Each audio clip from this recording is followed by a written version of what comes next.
queridos amigos, y aquí estamos una vez más para tener el resumen de la lección semanal. Gracias por conectarse a mi canal. Ojalá que puedas dedicar estos 15 minutos al estudio de la lección y créeme que hay datos muy interesantes. Podemos empezar con la lección del sábado, del horno ardiente al palacio. El versículo de memoria está en el capítulo 3 del libro de Daniel, versículos 17 al 18, y dice: He aquí nuestro Dios, a quien servimos, puede librarnos del horno de fuego ardiente, y de tu mano, oh rey, nos librará. Y si no, sepas, oh rey, que no serviremos a tus dioses, ni tampoco adoraremos la estatua que has levantado. Si vamos a resumir la lección de esta semana, empezando por el sábado, tendríamos que decir que esta es la historia de tres jóvenes que estuvieron dispuestos a entregar su vida. Fíjense, estas fueron las palabras de Jesús. Jesús dijo: cualquiera que quiere venir en pos de mí no renuncia a todo lo que tiene, aún a su propia vida, no puede ser mi discípulo. Quiere decir que estos tres jóvenes sabían lo que era ser discípulos. Estos tres jóvenes, llenos del Espíritu Santo, tuvieron el valor de mostrar a todas las naciones que su fe era una fe que estaba fundada en el único Dios que es digno de adoración.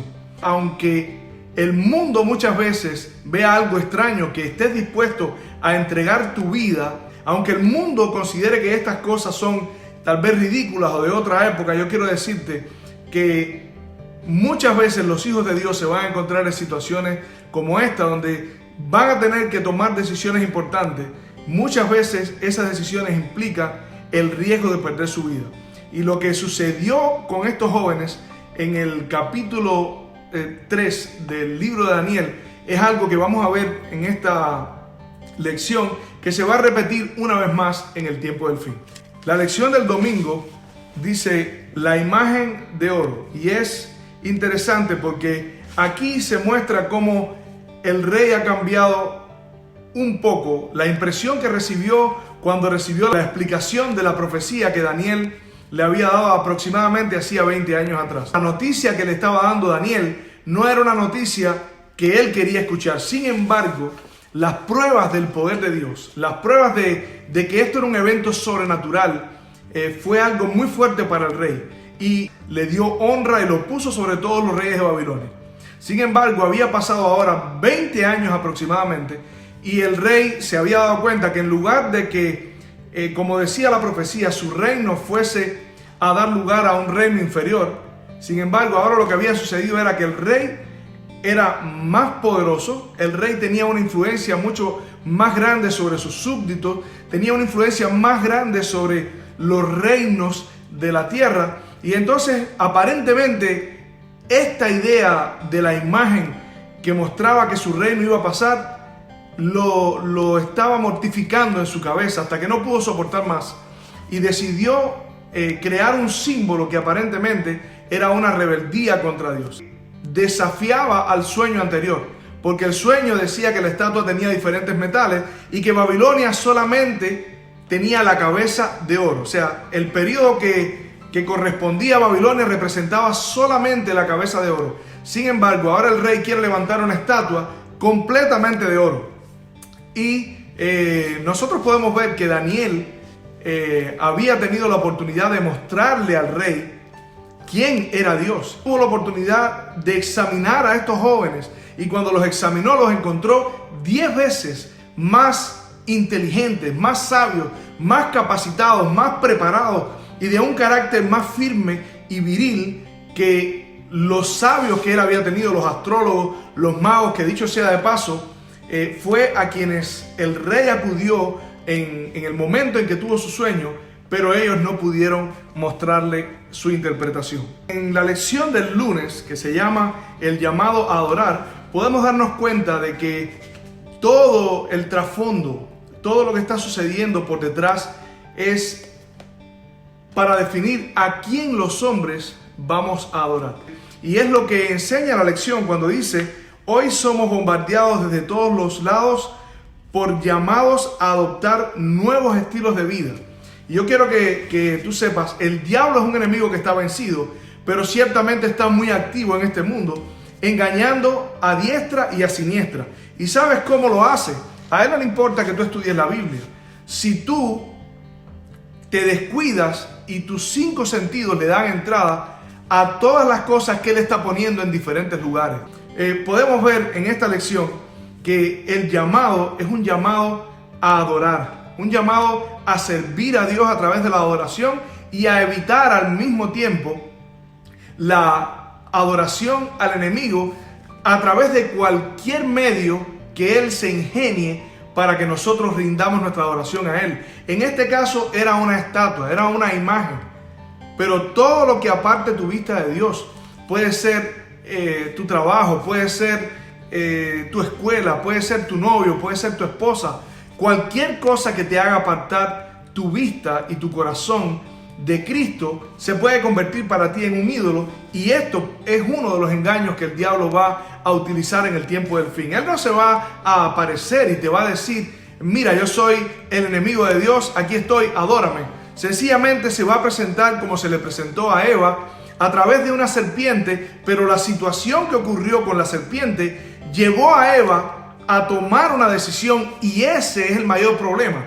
Que las cosas que nosotros vemos, las cosas que nosotros escuchamos, van sometiendo poco a poco nuestra voluntad y nos convierten en lo que el enemigo quiere que seamos. Nos lleva a tomar la decisión de adorar al enemigo inconscientemente, pero a él no le importa. Por eso, las cosas que nosotros contemplamos nos llevan a reflejar eso que contemplamos. Es por eso que los que contemplan a Cristo reciben el carácter de Cristo y de su Padre, y eso está representado como una marca en su frente y en su mano. Pero los que contemplan al mundo, la Biblia dice, los que aman al mundo, finalmente llegan a reflejar al mundo, y el carácter de Cristo no está más en ellos. Para estos jóvenes, esta escena era una total falsificación de lo que sucedía en Jerusalén, donde ellos tenían un templo, donde adoraban al Dios vivo. O sea, para ellos esta escena era una escena realmente que le recordaba las cosas que habían dicho los profetas en otros tiempos, cuando decía que el pueblo de Dios, por su desobediencia, sería llevado a otras naciones, y allí entonces adorarían a dioses creados por las manos de los hombres. Entonces vemos que finalmente todos siguen las instrucciones promulgadas por el rey, y al oír los instrumentos de música, todos los pueblos, naciones y lenguas se postran ante la imagen. Fíjense, se postran ante una imagen que no representa a un Dios, sino representa el poder político del rey Nabucodonosor, y al rey Nabucodonosor mismo, y a su soberbia, a su orgullo. Quiere decir, ahora los hombres se vieron en una situación en la cual tuvieron que tomar la decisión si adorar a Dios o adorar a una imagen que representaba al reino de Nabucodonosor. Es interesante ver cómo se repite la escena, porque la profecía del capítulo 13 de Apocalipsis dice que en el tiempo del fin volverá a suceder lo que sucedió en la llanura de Dura. Encontramos aquí a todos los pueblos, naciones y lenguas postrándose bajo la presión del poder político que obliga a las naciones a adorar. Quiere decir, un poder político que impone leyes de carácter religioso y obliga a las conciencias de los hombres a ser sometidas a la voluntad del gobierno. Vemos que hay 3 jóvenes, que son los menos, pero son 3 jóvenes que se ponen de parte de Dios y están dispuestos a arriesgar sus vidas hasta la muerte. Eso es un paralelo con Apocalipsis 13 y Apocalipsis 14, cuando el anciano le pregunta a Juan: ¿y estos quiénes son? Juan le dice: Señor, tú lo sabes. Entonces el anciano dice: sí, estos son los que han salido de la gran tribulación, y estos que han salido de la gran tribulación son los 144,000 que no estuvieron dispuestos a adorar a la bestia y a su imagen, en el contexto de Apocalipsis 13, versículo 8, donde dice: toda la tierra se maravilló en pos de la bestia, y la adoraron aquellos cuyos nombres no estaban escritos en el libro de la vida. Por eso es que necesita aparecer un mensaje que debe ir a toda nación, tribu, lengua y pueblo, que es el mensaje del Evangelio eterno, que entonces aparece en el contexto de los 144,000. Dice: vi volar por en medio del cielo a otro ángel que tenía el Evangelio eterno para predicarlo a todos los moradores de la tierra, a toda nación, tribu, lengua y pueblo, diciendo a gran voz: temed a Dios, dadle gloria, porque la hora de su juicio ha llegado, y adorad al Creador. El segundo ángel dice entonces: ha caído Babilonia. Y el tercero dice: si alguno adora a la bestia y a su imagen, él también recibirá el vino del furor de su ira, que está en su copa, y será vaciado puro, sin mezcla de misericordia. Entonces podemos ver que esta escena de la llanura de Dura es un paralelo con el tiempo del fin, por lo cual nosotros debemos hacer una preparación como estos jóvenes hicieron, que desde que entraron en Babilonia tomaron la decisión, como dice el capítulo 1, versículo 8, tomaron la resolución en su corazón de no contaminarse con la comida, con la bebida y con las costumbres de Babilonia. Y es importante mantenerse sin contaminarse con las costumbres, con las comidas y con las bebidas y con las actividades de Babilonia, del mundo en que vivimos. El cuarto personaje de el horno de fuego, así se llama la lección del miércoles, y podemos ver ahí que el rey Nabucodonosor los mandó a echar en el horno de fuego. ¿Quién era este cuarto personaje? Este cuarto personaje era nada más y nada menos que el mismo personaje que se le apareció a Abraham y le dijo que le iba a dar un hijo y que de ese hijo iba a nacer el Salvador del mundo. Este personaje fue el mismo que se le apareció a Jacob en sueños en una escalera que representaba al Salvador del mundo. Este personaje fue el mismo que se le apareció a Moisés en una zarza ardiente.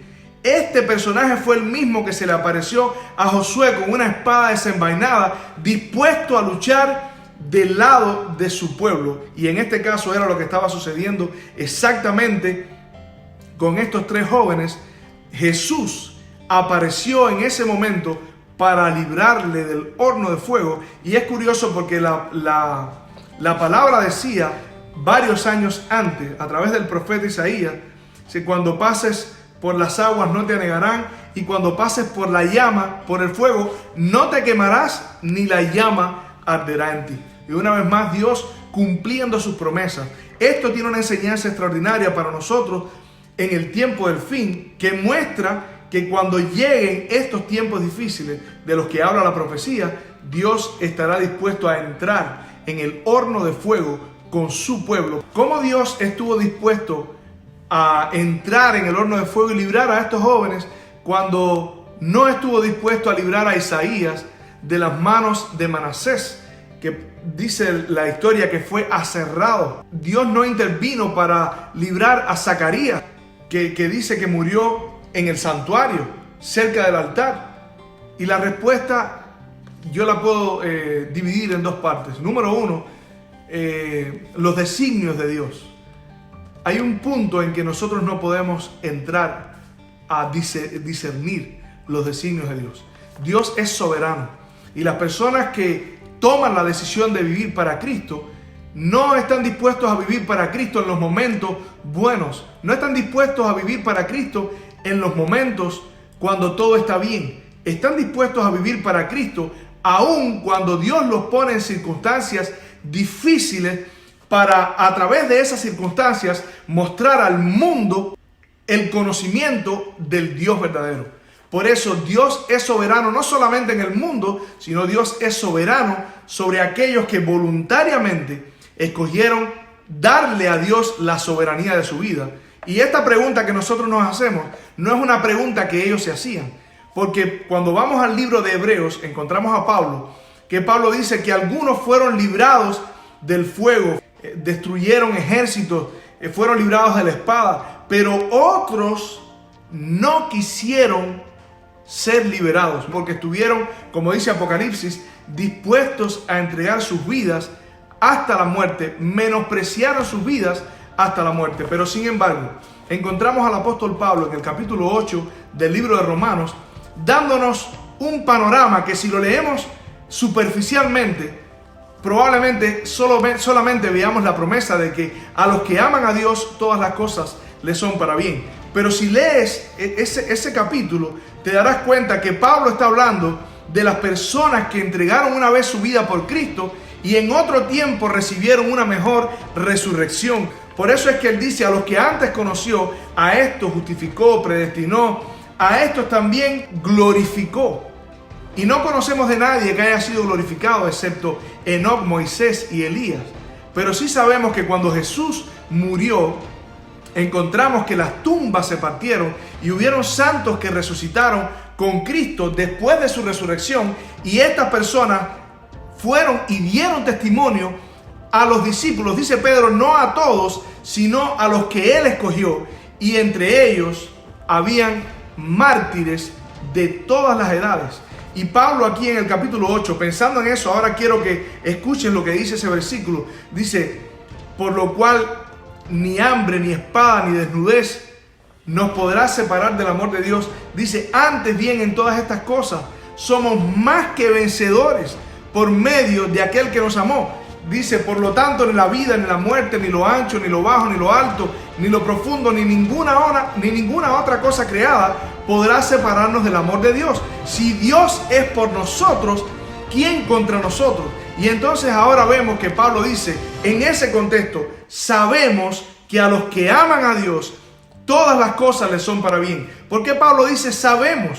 Porque Pablo sabía, porque era conocido entre los discípulos, entre la iglesia, que habían un grupo de personas que habían resucitado, y esos que resucitaron fueron los mártires, los que estuvieron dispuestos a pasar por espada, por hambre, por desnudez.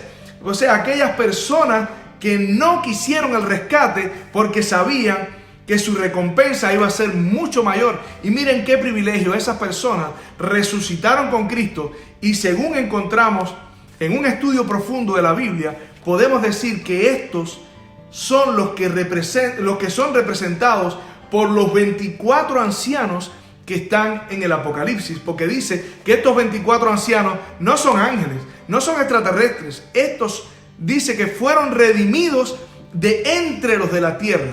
Quiere decir, estos son los que resucitaron con Cristo, y esos que resucitaron con Cristo son los que entregaron su vida hasta la muerte. ¡Qué privilegio tan grande! ¿Tú crees que los sacrificios que haces son muy grandes? Yo te quiero decir que la recompensa va a ser mucho mayor. Por eso, ¿cuál es el secreto de una fe así? El secreto de una fe así es una vida entregada. El secreto de una fe así es una vida de estudio, de oración, de devoción, de humillación delante de Dios, de reconocimiento del pecado, de entender y de reconocer que Dios es soberano en tu vida, y que cuando una persona acepta a Cristo en su vida, está dispuesto, según Jesús, dice, cualquiera que no renuncia a todo lo que tiene. Por eso es que entonces aparece la parábola de las porciones de levadura en las 2 medidas de harina, porque el evangelio, como la levadura absorbe la masa, así el evangelio tiene que absorber la vida. Por eso es la semilla de mostaza, porque la semilla de mostaza es algo que es una semilla pequeña que Dios pone en el corazón, y finalmente llega a ser la más grande de todas las semillas que tienes en tu corazón y en tu vida. Llega a ser el deseo primordial de tu vida. Por eso es que también Jesús habla de la perla de gran precio, que el mercader de buenas perlas va, encuentra una perla preciosa y vende todo lo que tiene, aún su propia vida. Por eso es que el que está trabajando el campo encuentra un tesoro, y ese tesoro lo ve y dice, cuán valioso es este tesoro. Este tesoro vale todo lo que tengo. Y va, vende todo lo que tiene y compra ese campo. Querido amigo, el tesoro de gran precio, el tesoro y la perla de gran precio, la semilla de mostaza, la levadura, representan a Cristo. Cristo tiene que absorber tu vida. Y cuando Cristo absorbe tu vida, entonces tú puedes contar con que si pasas por el horno de fuego, Cristo estará contigo como estaba en la vida de esos jóvenes. Porque un detalle interesante es que los 4 ángeles del Apocalipsis, que están aguantando los 4 vientos, reciben una orden que dice, no hagáis daño a la tierra, no hagáis daño a las aguas, al mar, ni a ninguna otra cosa, hasta que no sellemos en la frente a los siervos del Dios vivo. Y esa ilustración es una ilustración sacada de Ezequiel capítulo 9, donde el Señor le dice a un hombre que tiene tintero de escribano, a uno con apariencia de hombre que tiene tintero de escribano, le dice: entra y empieza por mi santuario, ponle una marca a ciertas personas, y todo el que no tenga la marca, entonces vienen los destruidores y acaban con ellos. Y dice: empezando por mi santuario. Por eso es que el apóstol Pedro dice que el juicio de Dios comienza por la casa, y si el justo con dificultad se salva, cuánto más entonces para los impíos, para los que no aceptan a Cristo. Porque la Biblia dice: pocos son los que se salvan, pocos son los que entran por la puerta estrecha, muchos son los que entran por la puerta ancha. Entonces, hoy vemos el mundo, todo el mundo parece estar bien, todo el mundo parece estar feliz, todo el mundo está en Facebook con una sonrisa y dándole gracias y gloria a Dios. Pero Jesús dice que cuando Él regrese por segunda vez, solamente aquellos que hicieron la voluntad de su Padre, porque no todo el que me dice Señor, Señor, entrará en el reino de los cielos, sino el que hace la voluntad de mi Padre que está en los cielos. Por esas personas, Jesús va a detener los ángeles de los cuatro vientos para que no les hagan ningún mal, y su testimonio va a ser tan poderoso que va a estremecer la tierra. Entonces, quiero terminar con lo que dice el viernes. Es un texto del Espíritu de Profecía que dice: el tiempo de angustia que espera el pueblo de Dios requerirá una fe inquebrantable. Sus hijos deberán dejar manifiesto que Él es el único objeto de su adoración, y que por ninguna consideración, ni siquiera de la vida misma, pueden ser inducidos a hacer la menor concesión a un culto falso. Para el corazón leal, los mandamientos de hombres pecaminosos y finitos son insignificantes frente a la palabra del Dios eterno. Obedecerán a la verdad, aunque el resultado haya de ser encarcelamiento, destierro o muerte. Hasta aquí la lección, querido amigo. Ojalá que las cosas que hemos dicho puedan ser de profundo significado para tu vida, que pueda llevarte a tomar la decisión que tomaron estos jóvenes, para que entonces Dios te honre como Dios honró a estos jóvenes. Que Dios te bendiga y nos vemos en la próxima lección.